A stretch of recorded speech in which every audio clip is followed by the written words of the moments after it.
Hello student, नमस्कार। आइए परख परीक्षा 2024 में हम दूसरा पार्ट लेकर के आए हैं। स्टूडेंट, आशा करते हैं कि हम आप जो पार्ट 1 वीडियो दिया गया था आप उसे ध्यान से पढ़े होंगे और अपने कॉपी पर लिख भी लिए होंगे। तो आइए हम दूसरे पार्ट के क्वेश्चंस को हम शुरू करते हैं। हमारा पहला क्वेश्चन है स्टूडेंट, भाषा की सबसे छोटी इकाई है अक्षर, शब्द, वाक्य, इनमें से कोई नहीं। इसका सही आंसर होगा अक्षर। ए ऑप्शन सही होगा। हिंदी भाषा की लिपि क्या है? रोमन, गुजराती, उर्दू, देवनागरी। तो इसका सही आंसर होगा स्टूडेंट डी, देवनागरी। संग्रह शब्द का अर्थ क्या है? अलग करना, बनाना, एकत्र करना, तोड़ना। तो इसका सही आंसर होगा सी, एकत्र करना। क वर्ण का उच्चारण स्थान है तालु, कंठ, मूर्धा, ओष्ठ। तो इसका सही आंसर होगा स्टूडेंट कंठ। बी ऑप्शन सही होगा। राष्ट्र कवि के रूप में प्रसिद्ध हैं जयशंकर प्रसाद, वियोगी हरि, मैथिली शरण गुप्त, महात्मा गांधी। तो सही आंसर होगा स्टूडेंट इसमें सी, मैथिली शरण गुप्त।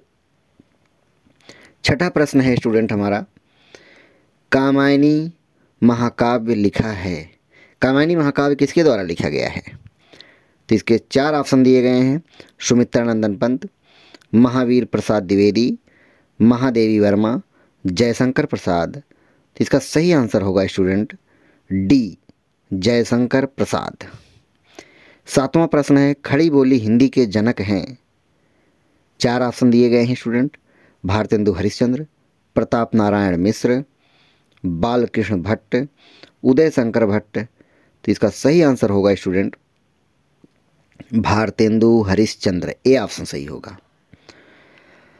6 वर्ण किन 2 वर्णों के मेल से बना है?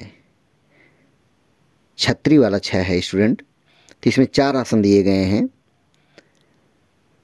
मूर्धन्य स प्लस क, हलंत क प्लस स, क प्लस स, 6 प्लस क। तो सही आंसर होगा इसका बी, जो क हलंत के साथ लगा हुआ है और प्लस मूर्धन्य स बना हुआ है, वो हमारा ऑप्शन बी वाला सही होगा। क और स, हलंत का। 9वां प्रश्न है स्टूडेंट, ओष्ठ से बोले जाने वाले वर्ण हैं। ओष्ठ से क, बी, ज, सी, ड, डी, प। तो 4 ऑप्शन हैं। देखते हैं इसमें कौन सा सही होगा। आप कमेंट बॉक्स में लिख करके बताइए कौन सा उत्तर सही होगा। तो इसमें सही आंसर होगा डी, प वर्ण जो है ओष्ठ से बोला जाता है। निम्नलिखित में से सही वर्तनी का चयन कीजिए। ईश्वर, ईश्वर, ईश्वर, ईश्वर। तो इसमें सही आंसर होगा, क्योंकि हमारा पहला ऑप्शन गलत, दूसरा ऑप्शन बी ये भी गलत, चौथा ऑप्शन भी हमारा गलत है। हमारा सही आंसर होगा सी, ईश्वर। हमारा 11वां प्रश्न है स्टूडेंट, जहाँ एक वर्ण की आवृत्ति बार बार होती है वहाँ अलंकार होता है। यमक अलंकार, अनुप्रास, श्लेष, उत्प्रेक्षा। तो इसमें सही आंसर होगा स्टूडेंट, आप कमेंट बॉक्स में लिख के बताइए। तो इसका सही आंसर होगा बी, अनुप्रास अलंकार। बी ऑप्शन सही होगा। 12वां प्रश्न है, सरस्वती पत्रिका के संपादक का नाम लिखिए। महावीर प्रसाद द्विवेदी, प्रेमचंद, हजारी प्रसाद द्विवेदी, भारतेंदु हरिश्चंद्र। तो सही आंसर होगा इसमें स्टूडेंट ए, महावीर प्रसाद द्विवेदी।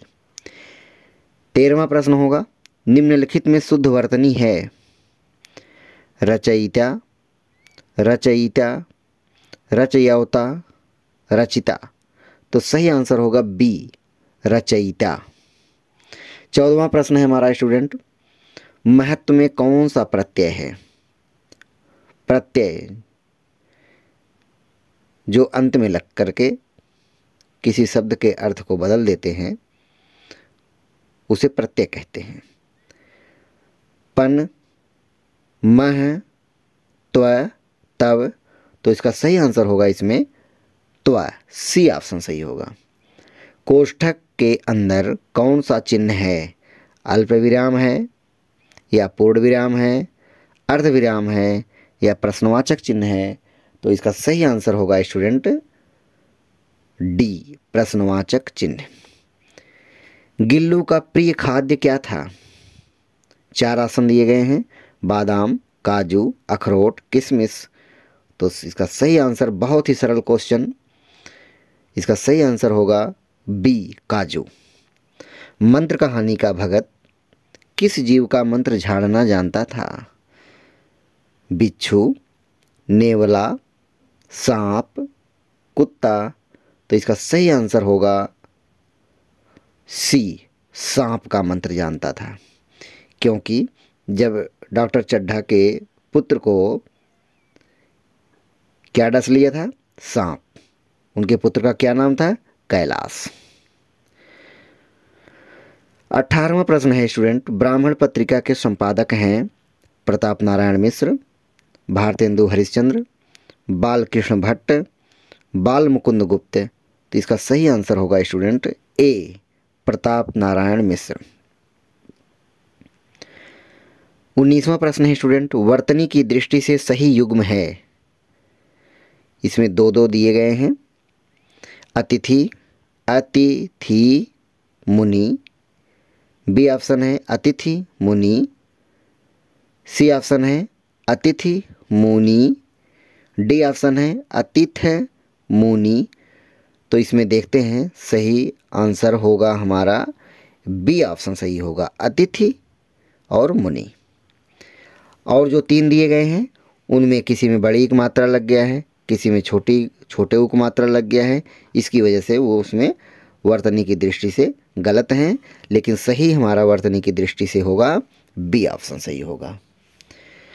हमारा 20वां प्रश्न है स्टूडेंट, किस समूह में कमल के पर्यायवाची हैं? किस समूह में कमल के पर्यायवाची हैं? जलज, अम्बुज, तोयद, जलद, जल, अम्बु, जलधि, अम्बुधि। तो जो हमारा बी ऑप्शन है तोयद, जलद, ये तो बादल का पर्यायवाची हो गया। जल और अम्बु हमारा ये पानी का पर्यायवाची हो गया। जलधि और अम्बुधि हमारा यह समुद्र का पर्यायवाची हो गया। तो हमारा सही ऑप्शन होगा ए, जलज और अम्बुज, क्योंकि यह पर्यायवाची के कमल के पर्यायवाची शब्द हैं। जलज, अम्बुज, तोयज, नीरज, पंकज, ये कमल के पर्यायवाची होते हैं। तो हमारा यहाँ पर सही आंसर होगा जलज और अम्बुज। इस तरह से स्टूडेंट आपको ये 20 प्रश्नों का संकलन दिया गया है। आशा करता हूँ कि आप इसे ध्यान से देखे होंगे, सुने होंगे और अपनी कॉपी पर लिख भी लिए होंगे। आने वाले समय में आप अच्छे से परीक्षा में बैठ करके इन प्रश्नों का उत्तर दे सकते हैं, अगर आप अच्छे से ध्यान से सुने होंगे तो। धन्यवाद स्टूडेंट, बने रहिए, नेक्स्ट वीडियो का इंतज़ार कीजिए। Thank you.